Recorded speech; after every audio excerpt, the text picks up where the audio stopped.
Hello, Mr. President Obama. My name is Inayat Mudaris. I am a young leader from Afghanistan. I wish a wonderful new year for you and the great nation of the United States of America, who have significantly supported our nation for more than a decade. May this year would be an incredible opportunity to you for serving the humanity, justice, and equality all around the world. Mr. President, we, the people of Afghanistan, are grateful of the blood and the many treasures that your great nation has contributed to the nation-state building process in our country. We fully acknowledge the strong will and durable commitment that you have shown during the journey that we have started together in post-9/11. Mr. President, surely you're enjoying the Christmas and the New Year vacations with your family, while thousands of Americans and Afghans are remembering their beloveds who have lost their lives for securing our people and our mutual interest in war on terror. Our minds and thoughts are with those who have suffered from the brutality of terror, whether it happened in Helmand of Afghanistan or Fallujah of Iraq. They courageously stood against terrorism that endangers the lives of our generation. We understand that they were on the right side of the history, struggling for the spirit of democracy, freedom, and justice. Mr. President, you are proudly marking the end of United States' longest war on history this year. Apparently, you have accomplished what you have promised to your nation on war on terror. But cautiously, I can claim that neither all American people nor most of Afghan people believes that the mission is over. This year have been the deadliest year for our military and civilians, leaving almost 10,000 people dead or wounded, not only the insecure provinces, where terrorists are enjoying from well-established military and intelligence networks, suffers from terror, but even Kabul, the capital, is not safe.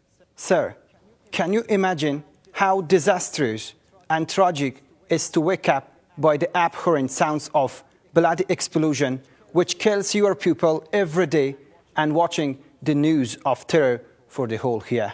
Probably you wouldn't, but for us, it is presumable. We miserably collect the body pieces of our brothers and sisters from a valuable stadium in Paktika and from a visual art theater in Kabul. Make it news and live with its sorrow. Mr. President, war on terror is not over. You know this better than anyone.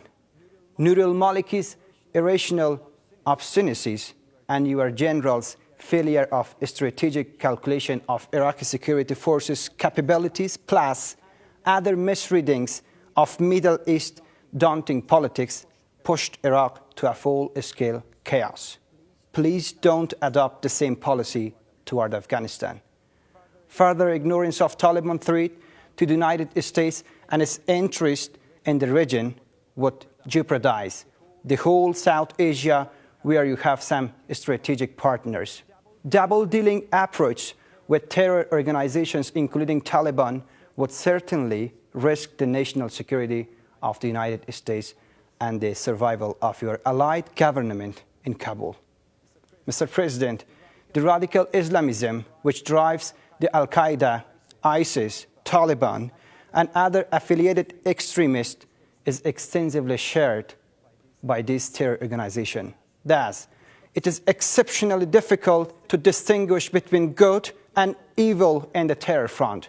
American forces toppled Taliban ruthless regime and fought their remains for a decade-long war, using billions of dollars of your taxpayers, had it was supposed to give up to the Taliban and their regional supporters, while still terrorist sanctuaries and safe havens are functioning on both sides of the Iran line.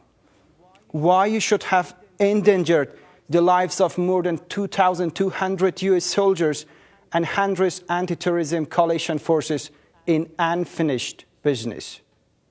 Mr. President, your administration's reconciliation and engagement policy with Taliban is ambiguous and equivocal by any standard, although Afghans are willing to live in peace. But leaving Afghanistan and pushing for a peace deal with Taliban shouldn't translate to the compromise on the democratic constitutional values. Sir, the people of Afghanistan have overwhelmingly supported the strategic partnership and bilateral security agreement with the United States, despite all anti-American oriented conspiracies of our neighboring countries. It is a clear sign of resilient commitment and unwavering political will to a long-term partnership, which shouldn't be tempered by appeasement policies toward the enemies of Afghanistan and the US. Mr. President, we hate war.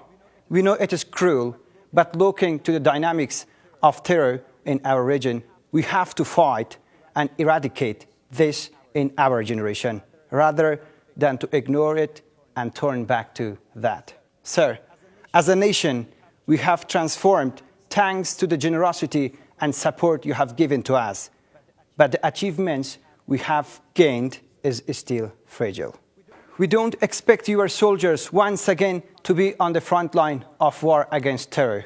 We are now capable of standing and defending our country by our own. But please don't confuse your people and ours with impractical political rhetoric about Taliban. Mr. Obama, although you had been harshly criticized on your policies toward Libya, Egypt, Syria, Iran, and Russia, but I expect you to leave a less controversial legacy when it comes to Afghanistan. Personally, you have inspired me, and I admire your audacity and courage for making the most undoable political moves in the history of your country's foreign policy, namely the Cuba case. Sir, I know as the President of the United States of America, you have to tackle several political dilemmas simultaneously from Burma to Brazil and from Iran to Cuba. But ultimately, it is the Afghanistan war which marks you as a failed president or a successful one. The reason is clear. You have lost Iraq and Syria to your rivals. If you lose again Afghanistan to your most deceptive ally, Pakistan, your failure would be inevitable. Mr. President, you have been a great source of inspiration and motivation to me. As a rising leader of my country, I strongly believe that still there is a long walk to peace, stability, and prosperity in my country. We started this journey magnificently. Thanks to your supports, we need to maintain honest partners along this walk. Sir, terrorism is equal to injustice. We feel this unfairness with our soul and blood. The sponsors of terror are enjoying their lives beyond my country's border, and my people are paying the price every day in each and every corner of my homeland. Finally, I am reminding you the quote of the great Martin Luther King: "Injustice anywhere is a threat to justice everywhere." I would be thrilled and honored to further discuss my fellow countrymen's feelings of struggle against terrorism face to face with Your Excellency at your convenience. With regards from Kabul, Inayat Mudarris.